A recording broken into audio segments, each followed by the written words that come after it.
இடிச்சுட்டாரா உங்களை? உங்களுக்கு தான் எரேமியா 33:9 இடிச்சுட்டாரா? கவிழ்த்துட்டாரா? நாலு வீட்டை தலை காட்ட முடியாம சிறுமைப்பட்ட நிலையில இருக்கிறீங்களா? இந்த அவர்கள் நீங்க தான். எரேமியா 33:9. உன்னை நான் இவ்வளவு நாள் இடிச்சது நோக்கத்தை இன்னைக்கு நீ அறியணுங்கிறதுக்காக.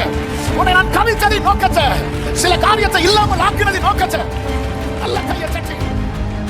உங்களை காப்பாற்றுவது கர்த்தருடைய நோக்கமானால், உங்களை வளர்த்துவது கர்த்தருடைய நோக்கமானால், எத்தனை பார்வோன் வந்தாலும், எத்தனை சட்டங்கள் போட்டாலும், ஒன்றும் உங்கள் தீபத்தை அணைக்க முடியாது.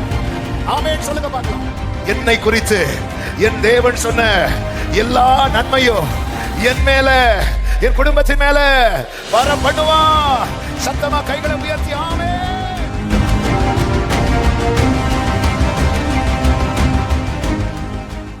ஆமென். ஹல்லேலூயா. எரேமியா தீர்க்கதரிசன புஸ்தகம் 33வது அதிகாரம்.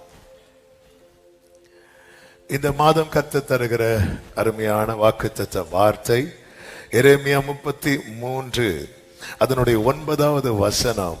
எல்லாரும் சேர்ந்து வாசிக்க போகிறோம். எரேமியா 33வது அதிகாரத்தின் 9வது வசனம். எல்லாரும் எடுத்துக்கொண்டீர்களா?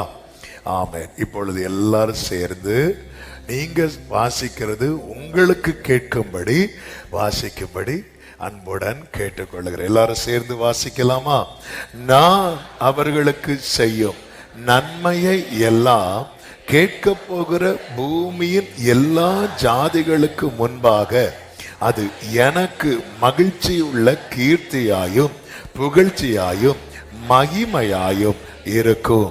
நான் அவர்களுக்கு அருளிச் செய்யும் எல்லா நன்மையின் நிமித்தமும் எல்லா சமாதானத்தின் நிமித்தமும் இவர்கள் பயந்து நடுங்குவார்கள் என்று இஸ்ரவேலின் தேவனாகிய கர்த்தர் சொல்லுகிறார். சத்தமா ஆமென். இந்த வசனத்தின் முதற் பகுதி, நான் அவர்களுக்கு செய்யும் நன்மையை எல்லாம் கேட்க போகிற பூமியின் எல்லா ஜாதிகளுக்கு முன்பாக அது எனக்கு மகிழ்ச்சியுள்ள கீர்த்தியாயும் புகழ்ச்சியாயும் மகிமையாயும் இருக்கும். It shall be to me a name of joy, a praise and an honor before all nations of the earth. Hallelujah. Who shall hear all the good that I do to them. நான் அவர்களுக்கு செய்ய போகிறது எல்லாரும் கேட்பாங்க பாருங்க. அப்படி நான் இவங்களுக்கு இப்படி ஒரு நன்மை செய்யறது 4 பேருக்கு தெரிய வர்றதுல எனக்கு மகிழ்ச்சி இருக்கும்னு கர்த்தர் சொல்லுகிறார். எனக்கு துதி இருக்கும்னு கர்த்தர் சொல்லுகிறார். சத்தமா ஒரு ஆமென் சொல்லுங்க பார்க்கலாம். வலது கரத்தை உயர்த்தி சொல்லுங்க. எனக்கு நன்மை, என் தேவனுக்கு மகிமை.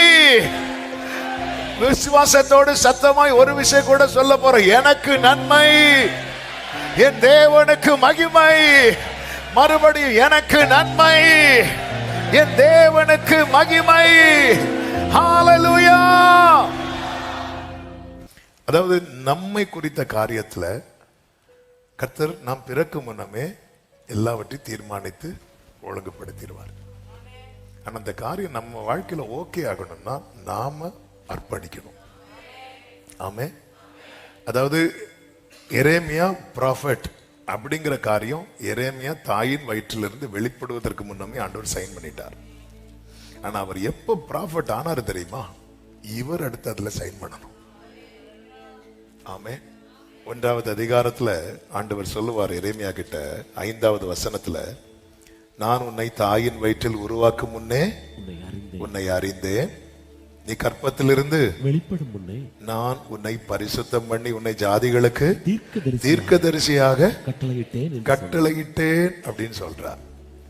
இப்படி சொல்லும் போதுதான் எரேமியா முடியாது, தெரியாது அப்படின்னு சொல்லி, தெரியாது எனக்கு அந்த லாங்குவேஜ் தெரியாது. தீர்க்கதரிசிகள் லாங்குவேஜ் தெரியும்ல. நீங்க பழைய தீர்க்கதரிசன புஸ்தகங்கள்லாம் படிக்கும் போது தெரியும், அவங்க லாங்குவேஜ் டிஃபரெண்டா இருக்கும்.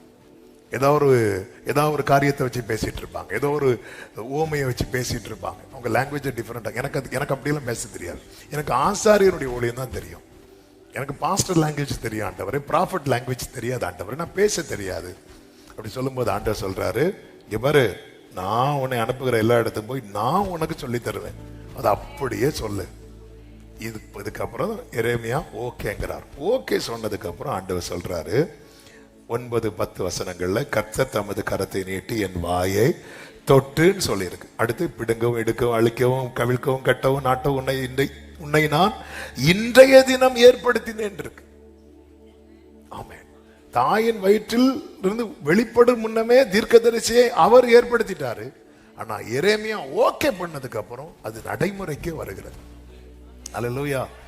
ஒரு பாண்டுல 2 பேரும் சைன் பண்ணணும். நாம பிறக்கிறதுக்கு முன்னாடியே கர்த்தர் சைன் பண்ணிட்டார். நாம சைன் பண்றதுக்கு டைம் எடுத்துட்டு இருக்கிறோம். அதனாலதான் அர்ப்பணிப்பு. பவுல் சொல்ற, தாயின் வயிற்றில் வெளிப்படும் முன்னமே என்னை பிரித்து எடுத்துட்டார். ஆனா நான் சைன் பண்ணது எப்போ தெரியுமா? தமஸ்குக்கு போற வழியில. எப்படி பவுல் சைன் பண்ணீங்க? நல்ல சூப்பரா விருந்தெல்லாம் வச்சா? இல்ல, கண்ணில் குத்திட்டார். என்ன செய்ய சித்தமா இருக்கிறீர்கள்? நான் சைன் பண்ண மெத்தட் வேற. நான் 2007 சைன் பண்ணேன். இன்னும் நிறைய பேர் சைன் பண்ணாம ஓடிட்டு இருக்கிறீங்க.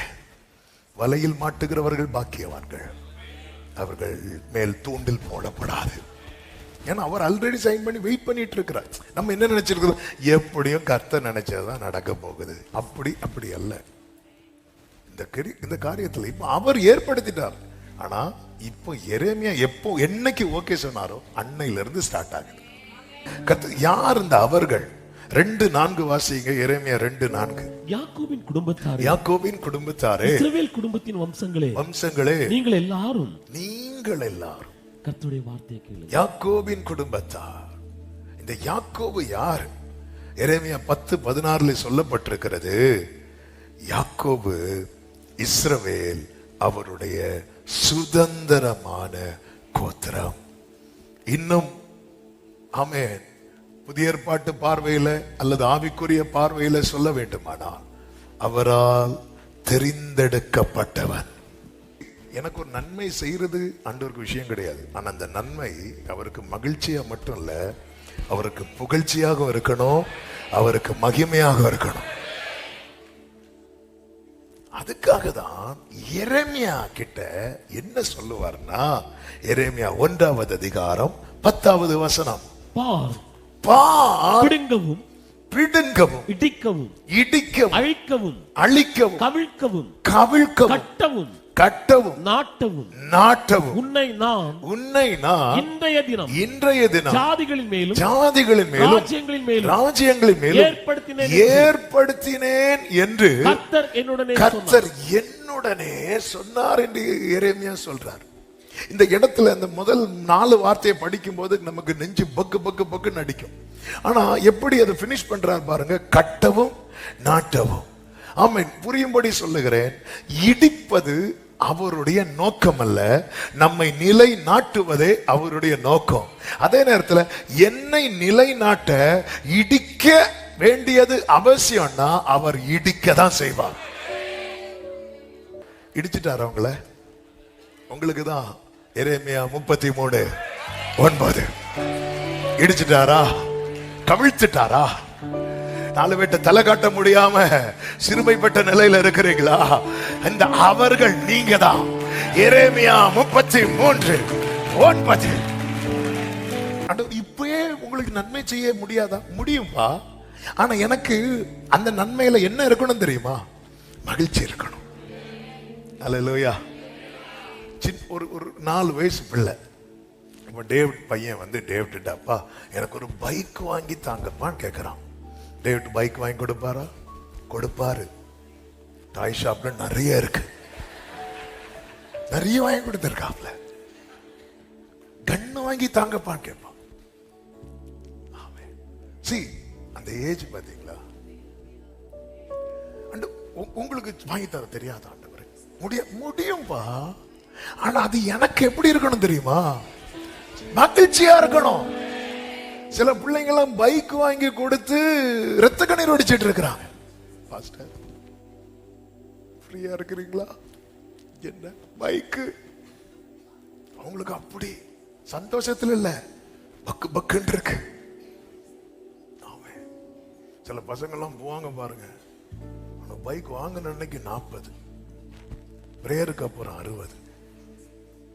3 மாசத்துக்கு அப்புறம் 100, அப்புறம் 108.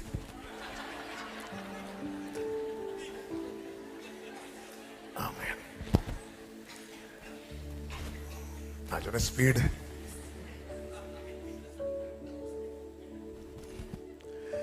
எனக்கு நன்மை செய்யறது ஆண்டவருக்கு விஷயம் கிடையாது. ஆனா அது அவருக்கு மகிழ்ச்சியா இருக்கணும். மகிழ்ச்சியா மட்டும் இல்ல, அவருக்கு புகழ்ச்சியா இருக்கணும். புகழ்ச்சியா மட்டும் இல்ல, அவருக்கு மகிமையா இருக்கணும்.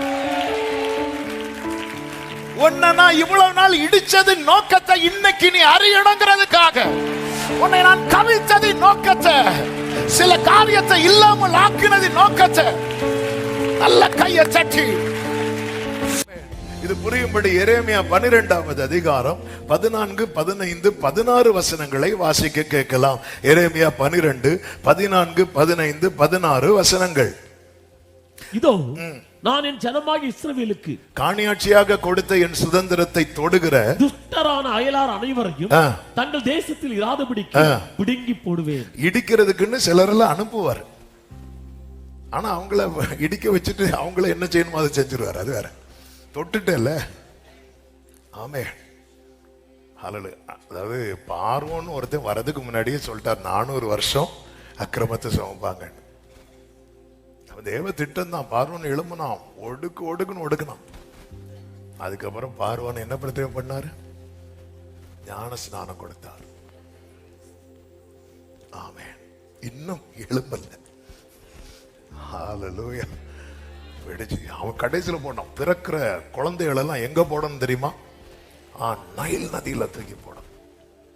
அதனாலதான் இஸ்ரவேலர்கள் வெளியே வரும்போது ஆண்டவர் சொல்லுவாரு, என்னாகமோ 1, 2 அதிகாரம் நீங்க எடுக்க வேண்டாம், படிச்சீங்கன்னா ஆண்டவர் சொல்லுவார், 20 வயசுக்கு மேல உள்ள புருஷர்களுடைய தலையெல்லாம் எண்ணு அப்படிம்பாரு. 20 வருஷத்துக்கு வயசுக்கு மேல உள்ள, இப்ப பிறந்ததுல 20 வயசுக்கு மேல. ஏன்னா அவ எண்ணும் போது 6 லட்சத்தி சம்திங் இருக்கிறாங்க. அதுதான் இஸ்ரவேலர்கள் புறப்படும் போது 6 லட்சம் புருஷர்கள் இருந்தார்கள்னு சொல்லப்பட்டிருக்கும். ஏன் அப்ப கேட்கலாம், ஏன் ஸ்திரீகள் என்ன சொல்ல? இல்ல இதுல ஒரு சாட்சி இருக்கிறது. என்ன சாட்சி? ஒரு பிள்ளைய கூட, ஒரு ஆண் பிள்ளைய கூட உயிரோடு வைக்க கூடாதுன்னு சொல்ற இடத்துல 6 லட்சம் பிள்ளைகளை கர்த்தர் பாதுகாத்து வளர விட்டிருக்கிறார். உங்களை காப்பாற்றுவது கர்த்தருடைய நோக்கமானால், உங்களை வளர்த்துவது கர்த்தருடைய நோக்கமானால், எத்தனை பார்வோன் வந்தாலும், எத்தனை சட்டங்கள் போட்டாலும், ஒன்றும் உங்கள் தீபத்தை அணைக்க முடியாது. ஆமென் சொல்லுங்க பார்க்கலாம். கர்த்தருக்கு மகிமை. சொல்லிட்டு சொல்றாரு, அவர்களை தேசத்தில் இராதபடிக்கு பிடுங்கி போடுவேன் என்று கர்த்தர் அவர்களை குறித்து சொல்லுகிறார். இனி அடுத்துள்ள வார்த்தைகளை கவனிங்கள். யூதா வம்சத்தாரையும் அவர்கள் நடுவில் இராதபடிக்கு பிடுங்கி போடுவேன். இப்ப 2 கூட்டத்தார பிடுங்கி போடுறார். ஒன்னு சத்துருவ, இன்னொன்னு யூதாவை, அவருடைய ஜனத்தை. ஆனா சத்துருவை பிடுங்கி போட்டுட்டு அதுக்கப்புறம் அந்த பக்கம் திரும்பவே மாட்டார். ஆனா யூதாவை பிடுங்கி போட்டுட்டு என்ன செய்கிறார்? 15வது வசனம், அவர்களை நான் பிடுங்கி போட்ட பிற்பாடு. பிடுங்கி போட்ட, எல்லாரும் சொல்லுங்க, பிடுங்கி போட்ட பிற்பாடு. எல்லாரும் சொல்லுங்க, மறுபடியும் சொல்லுங்க. அடுத்து, நான் திரும்பவும் அவர்கள் மேல் இறங்கி அவர்களை தங்கள் சுதந்திரம் இறங்குறதுக்காக. சிலர் இருக்கிறத பார்த்தா நமக்கு இன்னும் கோபம் தான்.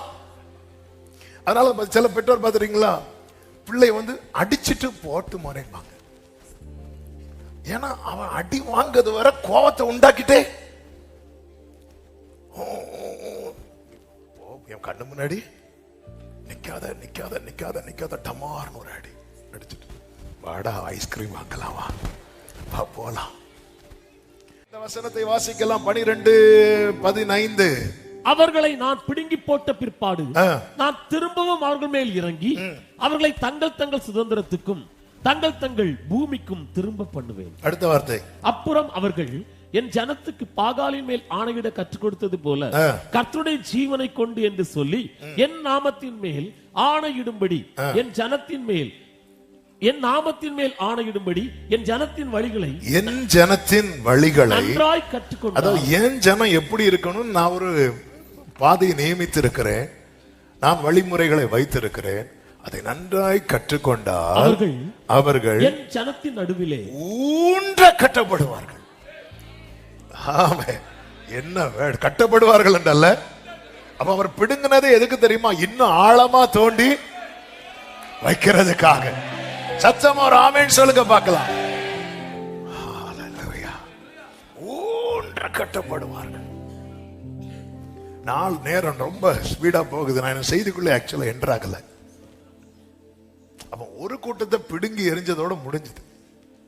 ஆனா இன்னொரு கூட்டத்தை பிடுங்கி திரும்ப ஸ்ட்ராங் இல்லப்பா, கொஞ்சம் ஸ்ட்ராங் ஆக்கும். நான் அவர்களை பிடுங்கி போட்ட பிற்பாடு, கொஞ்சம் யோசித்து பாருங்க. ஒரு செடி இருக்கு, கோவத்தில் இப்படி பிடுங்கிட்டாரு, பிடுங்கி போட்டுட்டு பார்த்துட்டு ஏங்குறாரு.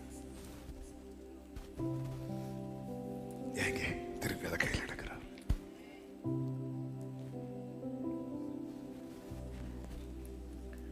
ஹல்லேலூயா. தூக்கி எறியப்பட்ட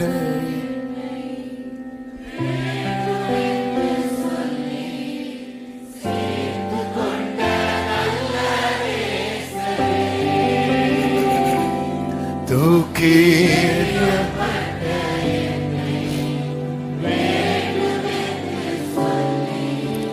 சேர்த்து கொண்ட நல்ல நேசர். கைகளை உயர்த்தி அழகான கண்கள் முடிந்ததென்று நினைத்த ஒரே ஒரு நம்பிக்கை. சில செடியெல்லாம் வெட்டி, இந்த வேஸ்ட் தேவையில்லைன்னு இருக்கிறதெல்லாம் வெட்டி சேர்த்து என்ன பண்ணுவாங்க தெரியுமா? தீ வைக்கல. அவர் திரும்ப பார்த்ததும் அவருக்கு என்ன வந்துட்டு தெரியுமா? ஏன்னா இந்த செடியை குறித்து அவர் மனசுல ஒரு பெரிய திட்டம். அவருடைய தோட்டங்க நம்ம. அப்படி அவர் இன்னும் இந்த செடியை பார்க்கவே இல்லையே. இவனை குறித்து நான் இப்படிலாம் நினைச்சிருந்தேன், இவன் லைஃப்ல நான் அப்படி பார்க்கவே இல்லையே. எல்லாரும் அவனை தூக்கி போட்டாங்க, நானும் தூக்கி போட்டேன், அவனுக்கு யாரும் இல்லையே. அவர் திரும்ப இறங்கி எப்ராஹிமே, நான் உன்னை எப்படி கைவிடுவேன், நான் உன்னை எப்படி ஒப்பு கொடுப்பேன். என் மனசு அப்படி குழம்பிட்டே இருக்கு. ஒன்னு சொல்றேன், நான் மனிதன் அல்ல, நான் தேவனாயிருக்கிறேன். நீ எனக்கு அருமையான குமாரன் அல்லவோ. ஹல்லேலூயா, ஹல்லேலூயா. அப்ப எரேமியாவை கர்த்தர் கொண்டு வரார். என திரும்ப கட்டணும். நான் அவர்களுக்கு செய்யும் நன்மையை கேட்க போகிற யாவருக்கும் 4 வார்த்தைகளை சொல்லுகிறேன். 1 எச்சரிப்பு, 2 தண்டனை, 3 இரக்கம், 4 கிருபை. 4 சொல்லுங்க பார்க்கலாம். எச்சரிப்பு, தண்டனை, இரக்கம், கிருபை. ஆமென். எச்சரிப்பு எதுக்குன்னா தண்டனைக்கு தப்ப. தண்டனை எதுக்குன்னா நாம உணர. ஆமென். இரக்கம் எதுக்குன்னா நாம காப்பாற்றப்பட. கிருபை எதுக்குன்னா நாம் மீண்டும் உயர்த்தப்பட. ஆமென் சொல்லுங்க பார்க்கலாம். இந்த இரக்கத்துக்கும் கிருபைக்குள்ள வித்தியாசத்தை சொல்லிட்டு நான் இதுக்குள்ள போறேன். வசனத்தை மட்டும் சொல்லிட்டு ஜெபிக்கிறேன். இரக்கம் என்பது என்ன அப்படின்னா, நமக்கு கிடைக்க தகுதி இருந்தோம், நமக்கு கிடைக்காம போகுது பாருங்க, அதுக்கு பேரு இரக்கம். கிருபை என்னவென்றால், நமக்கு கிடைக்க தகுதி இல்லாத இருந்தோம், நமக்கு கிடைக்குது பாருங்க, அதுக்கு பேரு கிருபை. சில பாக்குறீங்க, 2வது ஓகே, இந்த முதல் வந்து இடிக்குது. முதல் என்ன சொன்னேன்? நாம் பெற்றுக்கொள்ள தகுதி இருந்தோம், நமக்கு கிடைக்காம போறாங்க, இதுக்கு பேர் என்ன தெரியுமா? இரக்கம். நாம் பெற்றுக்கொள்ள தகுதி இல்லாத இருந்தும் நமக்கு கிடைக்குது பாருங்க, இதுக்கு பேர் என்ன தெரியுமா? கிருபை. பைத்தியமா இவர் பைத்தியமா அப்படின்னு தோணும். எனக்கு அப்படிதான் தோணுச்சு. ஆனா இப்ப சொல்றேன், நான் தண்டனை பெற்றுக்கொள்ள தகுதி இருந்தோம், நான் தீயில தூக்கி போடப்பட தகுதி இருந்தோம், நான் ஆகாதவன் என்று தள்ளப்பட்ட தகுதி இருந்தோம். அப்படி செய்யாம அதற்கு மாறா என்ன செய்யணுமோ அது செஞ்சாரு பாருங்க, அது இரக்கம். ஆமென். பரலோக ராஜ்யத்தை குறித்து சொல்லும் போது ஒருத்தன் கடன் பட்டிருக்கிறான். அப்ப நேர அந்த கடன் கொடுத்தவன் கொடுறீங்க, வா நீ கடன் எல்லாம் அடைக்க முடியலையா, அடைக்க முடியலையா, அப்ப அதுக்கான பனிஷ்மெண்ட். இவன் மனைவி, இவன் பிள்ளைங்க எல்லாரையும் பிடிச்சு ஜெயில போடுங்க, இது பனிஷ்மெண்ட். அப்ப அவன் அந்த பனிஷ்மெண்ட் பெற்றுக்கொள்ள பாத்திரவானா இருக்கிறான். ஏன்னா அவன் கொடுத்த கடன் என்ன செய்ய முடியல, அடைக்க முடியல. உடனே அவன் கெஞ்சிறான், ஐயா இப்படியாவது சான்ஸ் கொடுங்க. உடனே அந்த எஜமான், வேண்டாடா விட்டுரு, நீ அந்த கடனை எனக்கு தர வேண்டாம் அப்படின்னு சொல்லி விட்டுறா பாருங்க. அதை பெற்றுக்கொள்ள தகுதி இருந்தோம், நான் தண்டிக்கப்பட தகுதியானவன். ஆனா எனக்கு தண்டனை கிடைக்கல. இதான் இறக்கும். கிருபைன்னு என்ன தெரியுமா, பெற்றுக்கொள்ள தகுதியே இல்லை. அவரை அப்பா என்று அழைப்பதற்கு அப்படி நினைக்கிறது கூட நான் தகுதி இல்லை. ஆனா தூரமாய் கிடந்த என்ன, காணியாட்சிக்கு புறம்பான என்ன கிருபையா கொண்டு வந்து தகுதி இல்லாதவன அவருடைய ஊழியத்தை செய்ய வைக்க, அவருடைய நாமத்தை துதிக்க வைக்க. ஓ தேங்க்யூ ஜீசஸ். அதனாலதான் இருக்கு, பிள்ளைகளின் வரிசையிலே வைத்து ஆபிரகாமின் சந்ததி ஈசாக்கை போல வாக்குத்தத்தத்து பிள்ளைகளோ. பேதுருக்கு வார்னிங் வந்துச்சு, அழல. பேதுரு நீ என்ன 3 தடவை மறுதலிக்க போறேன்னு சொன்னார். பேதுரு அழுதுருக்கணும், ஏன்பா இப்படி சொல்றீங்க, ஏன்பா இப்படி சொல்றீங்க, அப்படி விட்டுறாதீங்கப்பா. அழுதுருக்கணும், அழல. ஆனா பனிஷ்மெண்ட் வந்ததுக்கு அப்புறம் அழுதான். இந்த வார்னிங்களை அழுதுட்டான்னு வைங்களேன், அவன் எஸ்கேப் ஆயிடுவான். நோவா தேவ எச்சரிப்பை பெற்று பயபக்தி உள்ளவனாகி, வார்னிங் நம்ம விட்டுட்டு இல்லை.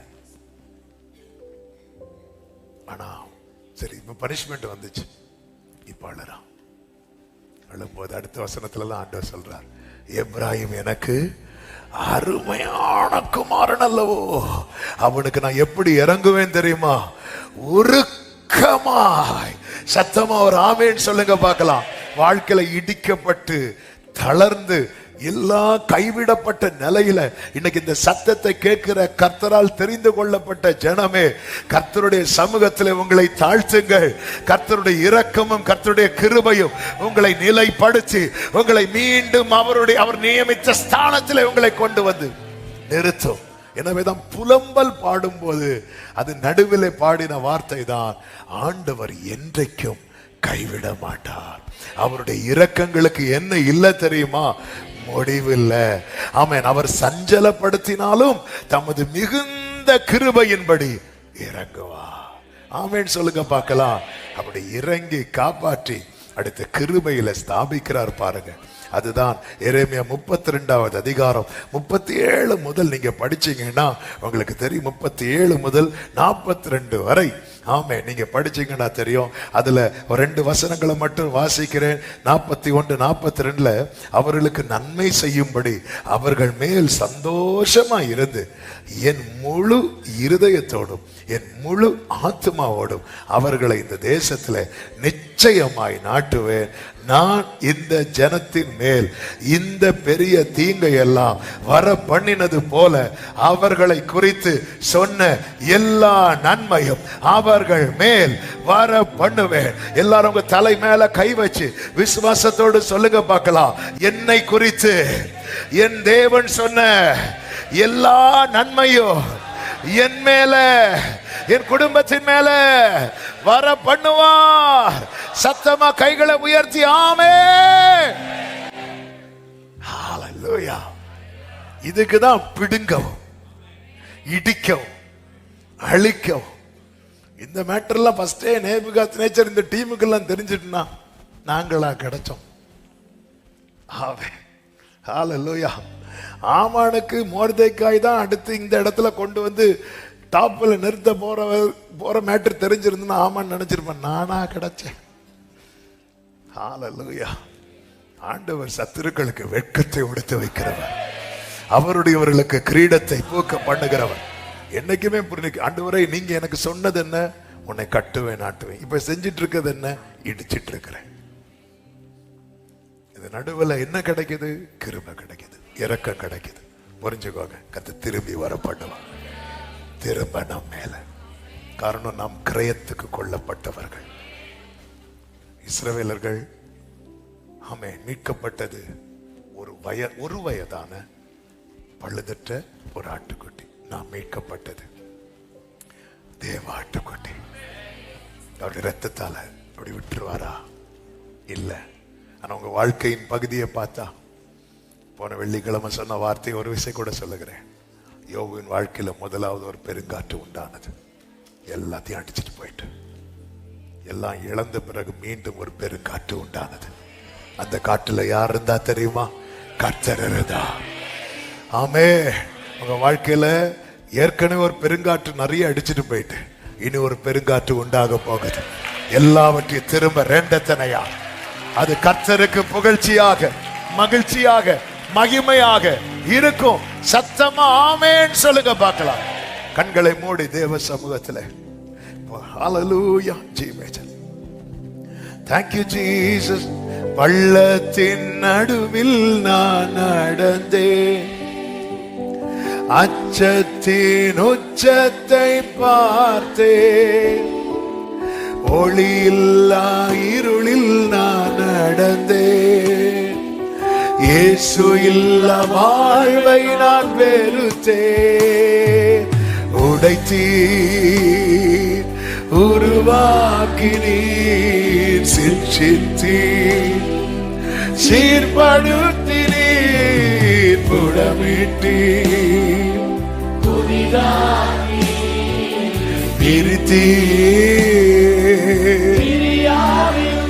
ரெண்டு கரங்களை உயர்த்தி எனக்கு நீருண்டு, எனக்கு நீருண்டு, கலங்கின நேரத்தில் உம் கரம்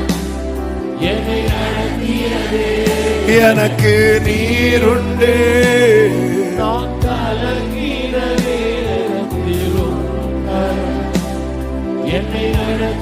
ஆமென். ஒரு 2 நிமிஷம் ஜெபம் பண்ண போறோம். அப்படியே கண்களை மூடி வலது கரத்தை உயர்த்து, இடது கரத்தை இருதயத்துல வச்சு, ஆண்டவரே என்னை திருப்பி கொண்டு வாரோன்னு மட்டும் ஒரு வார்த்தை சொல்லு. ஆண்டவரே நீங்க மகிழ எனக்கு நன்மை செஞ்சீங்க, ஆனா அந்த நன்மையை வாங்கிட்டு உங்களை துக்கப்படுத்திட்டேன்ப்பா. இப்ப நான் உங்ககிட்ட கேட்கிறேன், உமக்கு மகிழ்ச்சி உண்டாக எனக்கு நன்மை செய்யும், உமக்கு புகழ்ச்சி உண்டாக எனக்கு நன்மை செய்யும். திரும்ப கொண்டு வந்து நாட்டுவேன்னு சொன்னீங்க. இனி நான் அந்த நன்மையை பெற்று துக்கப்படுத்த மாட்டேங்கிற ஒரு நம்பிக்கைய ஆண்டவர்கிட்ட கொடுங்க. அவர் செய்யணும்னு ஆசையா இருக்கிறார் சகோதரா, அவர் செய்யணும்னு ஆசையா இருக்கிறார் சகோதரி. கர்த்தர் அப்படியே செய்வார். என் தேவனே, உமக்கு மகிழ்ச்சி உண்டாக எனக்கு நன்மை செய்யும், உமக்கு புகழ்ச்சி உண்டாக எனக்கு நன்மை செய்யும், உமக்கு மகிமை உண்டாக எனக்கு நன்மை செய்யும். எனக்கு நீங்க செய்கிற நன்மையில உங்களை தான் மகிமைப்படுத்துவேன்பா. கர்த்தர் தந்த நல்ல வார்த்தைக்காக கரங்களை தட்டி ஆண்டவருக்கு மகிமை சொல்ல. பரிசுத்த பிதாவே, நல்ல தகப்பனே, நன்றி நிறைந்த இருதயத்தோடு துதிக்கிறோம், ஸ்தோத்திரிக்கிறோம். விசேஷமாய் இந்த மாதத்துக்கு என்று இந்த நாளிலே நீர் எங்களுக்கு தந்த நல்ல வாக்குத்தத்த தீர்க்க தரிசன வார்த்தைகளுக்காக ஸ்தோத்திரம். உமக்கு மகிழ்ச்சியும் துதியும் மகிமையும் உண்டாக நீர் எங்களுக்கு செய்ய போகிற எல்லா நன்மைகளுக்காக உமக்கு ஸ்தோத்திரம் ஆண்டவரே. அப்படி ஒவ்வொருவருக்கும் செய்து உம்முடைய நாமத்தை உம்முடைய பிள்ளைங்க வாழ்க்கையிலே நீர் மகிமைப்படுத்துவீராக என்று ஜெபிக்கிறோம். இந்த மாதம் ஒவ்வொருவருக்கும் நன்மையாய் ஆசீர்வாதமாய் இருக்கட்டும். இப்படிப்பட்ட கிரியைகளை வாழ்க்கையில காணட்டும். ஆமென். இடிக்கப்பட்டதை மட்டும் பார்த்துட்டு இருக்கிறாங்க நிறைய பேர். ஆண்டவரே நீர் திரும்ப கட்டி எழுப்புகிறதையும் பார்க்கட்டும்பா, பார்க்கட்டும்பா. எங்க வாழ்க்கையில நிறைய இடிக்கப்பட்டது எங்களை சுத்தி இருக்கிறவங்க பார்த்தாங்கப்பா. இந்த இடத்துல திரும்பவும் கட்டப்படுகிறது என்பதை நீர் காண பண்ண போகிறதற்காக இதை கேட்கிற பார்க்கிற யாவருக்குள்ளும் எஸ் லார்ட் நம்பி உங்க பாதத்தில் அர்ப்பணிக்கிறோம்.